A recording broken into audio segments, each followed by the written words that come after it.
Avokati Tom Gashi ka krahasuar figurën e Anton Qetës me politikanët e sotëm, duke theksuar dallimin e madh mes kohës së okupimit dhe asaj të lirisë. Ai kujtoi përpjekjen e Qetës për pajtim mes shqiptarëve në një kohë të vështirë, ndërsa sot sipas tij disa burra në pushtet apo opozit bëjnë më shumë dëm se dobi, duke sharë kryeministrin dhe sipas tij duke falur tokë të Kosovës edhe Malit të Zi.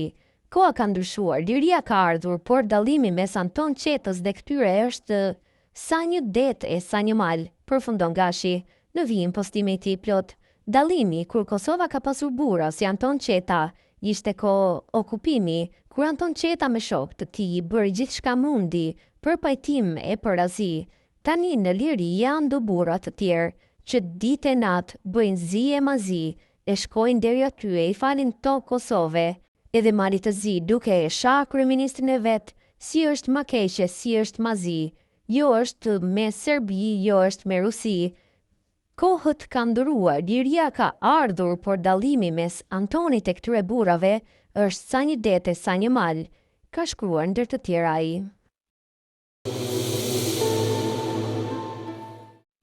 Ministri i Mbrojtjes në Kosovë, Juk Maqedonsi, ka pritur në takim komandantin e divizionit të 28 të Komisarisë së Ushtrisë Amerikane, General Major Michael Vegeshader, si adjutant i përgjithshëm i Gardës Kombëtare të Ajovës, General Major Stephen Osborne. Maqedonsi këtë e bëri të ditur përmes një postimi në rrjetin social Facebook, kundër të tjera ka shkruar se General Major Michael Vegeshader ka ardhur nga Shtetet e Bashkuara të Amerikës në Kosovë që të shohë nga afër aktivitetet të cilat po realizohen në babaj të Bokës në kuadër të ushtrimit ndërkombëtar Defender Europe 25.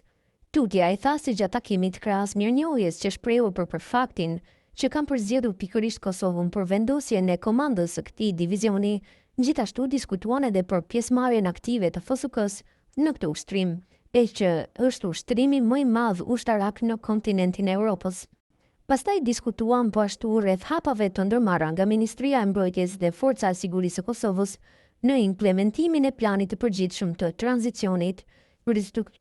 ristrukturimit të Ministrisë së Mbrojtjes dhe FSK-s në funksion të përmbushjes së objektivave strategjike me qëllim primar forcimin e ushtrisë sonë dhe sigurisë në vend, ka shkruar ai, ndërsa siç tha ministri, generali Vegeshader theksoi se partneriteti me SHBA-n do të jetë gjithnjë më i fuqishëm